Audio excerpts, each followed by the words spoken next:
Machine guns open up, stitching lines of dirt just ahead of the tree line. Mortar rounds burst in a steady rhythm, sending fragments and shockwaves through the tangled brush. The air thickens with smoke grenades, masking movement and confusing the defenders hidden inside the Japanese pillbox complex.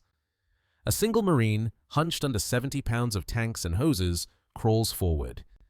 Every step is measured, every breath deliberate.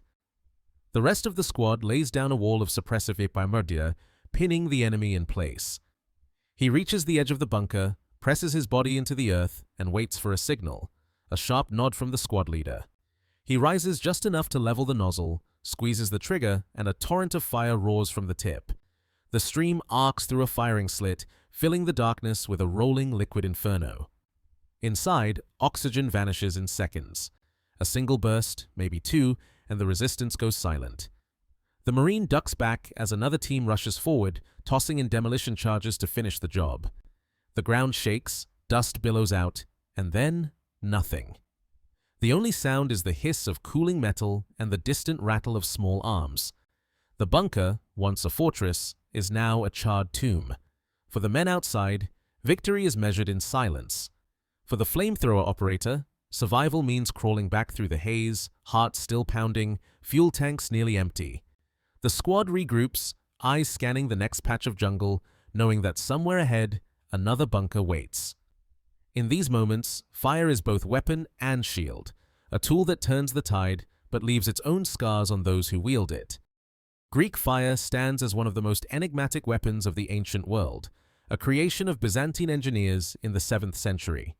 Its reputation alone was enough to send enemy fleets into retreat, but its true power lay in a secret formula that even modern science has failed to fully decode. The weapon was rumored to contain a volatile mix, possibly naphtha, quicklime, pine resin, and sulfur, capable of igniting on contact with water. This meant that, in the chaos of naval battle, enemy ships could not simply douse the flames. Instead, the fire would spread across the surface, clinging to hulls and rigging, burning through wood and flesh alike. Byzantine warships, called dromons, carried siphon devices mounted at the prow. Operators would pump the pressurized mixture through bronze tubes, unleashing a jet of liquid fire that arced through the air and landed with a roar. Contemporary accounts describe scenes of panic, sailors leaping overboard only to find that the sea itself offered no refuge. The psychological effect was devastating.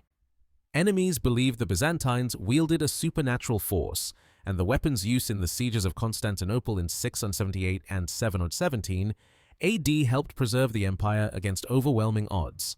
The secret of Greek fire was so closely guarded that even after enemy forces captured Byzantine ships and siphons, they could never replicate the weapon. Knowledge of its manufacture was passed only from emperor to select craftsmen, and eventually that chain was broken, leaving the formula lost to history. The legend of Greek fire lingered, inspiring generations of military innovators to seek their own means of projecting flame in battle. Centuries later, in China, a new approach to weaponized fire emerged. By 1132, during the siege of Dayan, Chinese engineers deployed the fire lance, a bamboo tube packed with gunpowder and incendiary compounds, capable of shooting a brief blast of flame and shrapnel at enemy troops. This early gunpowder weapon marked a critical step toward portable flame projection, blending chemical knowledge with battlefield necessity. Across continents and centuries, the idea persisted. Fire, when harnessed and directed, could break the strongest defenses and terrify even the most disciplined soldiers. The search for a reliable, portable flamethrower would continue, setting the stage for the industrial breakthroughs of the 20th century. In February 1915, the German army introduced a new weapon to the trenches outside Verdun. Richard Fiedler's invention, the Flammenwerfer, was a crew-served device, bulky and awkward, but capable of projecting a single, searing jet of burning fuel across no man's land. The design was simple, a vertical cylinder divided between pressurized gas and flammable oil, ignited by a wick at the nozzle.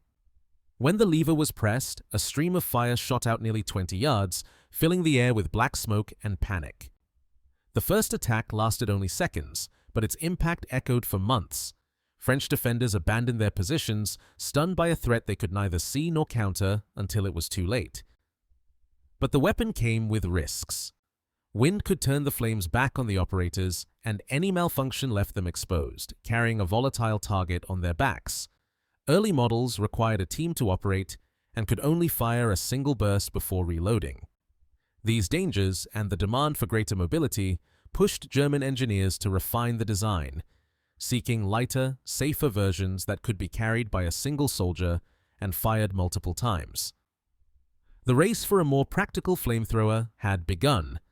Inside a sealed bunker, the effects of a flamethrower attack are immediate and catastrophic.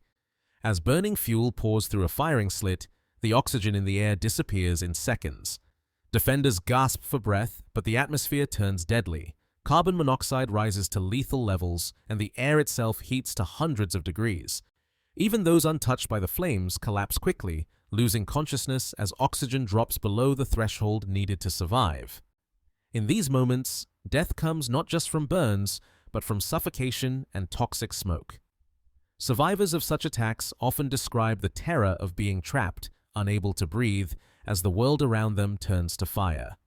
The memory of that suffocating darkness lingers long after the battle ends. For those who lived through it, the fear of fire never really fades. Weighing in at nearly 70 pounds when loaded, the M2 flamethrower was designed for a single operator to carry into battle. Introduced in 1943, it featured two main tanks. One held a thickened, napalm-based fuel, while the other contained pressurized nitrogen to propel the mixture. The operator gripped a wand-like nozzle fitted with a pilot flame. With a squeeze of the trigger, a jet of burning fuel erupted forward, reaching targets up to 40 yards away. Each fill allowed for several bursts, each lasting between 7 and 10 seconds. The sticky napalm clung to surfaces, burning hotter and longer than earlier fuels. This design made the M2 far more practical than its predecessors, combining portability with enough range and firepower to clear bunkers, caves, and trenches. The technical leap in the M2's mechanics set the stage for new tactics, especially in the dense terrain and fortified positions of the Pacific campaigns. On Iwo Jima, the role of flamethrowers reached its most dangerous extreme. Clearing bunkers and cave networks meant crawling forward under relentless fire, 70 pounds of fuel and steel strapped to a single Marine's back.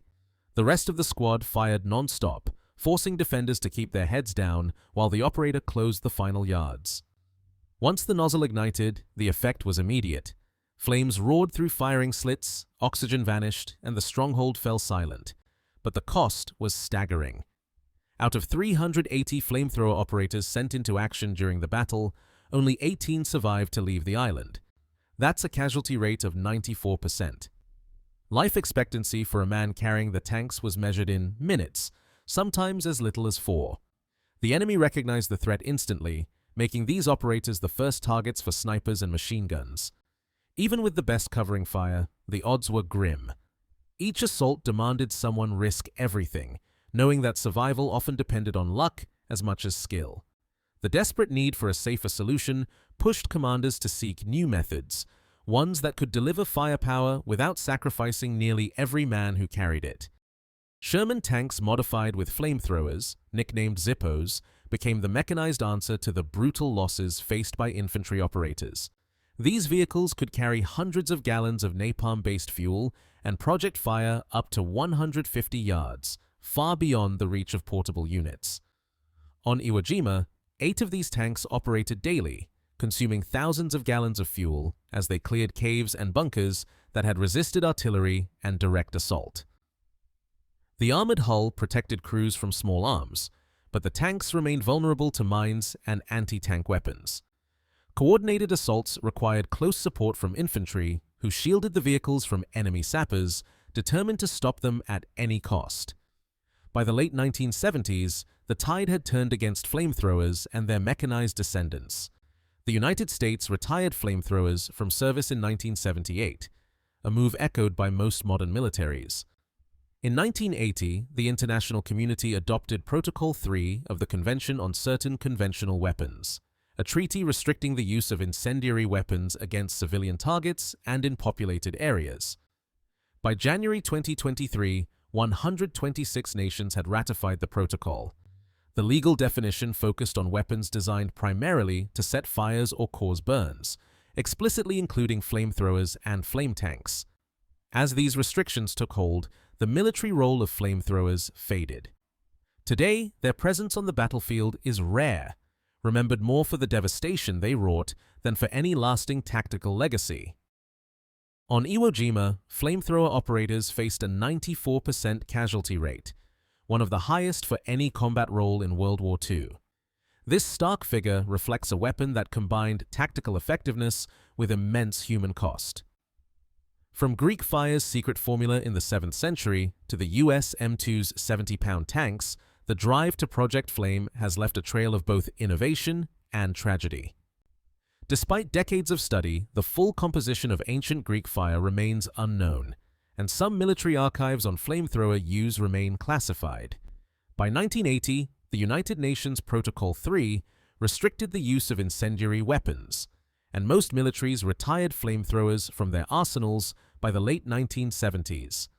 Today, the history of flamethrowers stands as evidence of how battlefield necessity can clash with humanitarian concerns.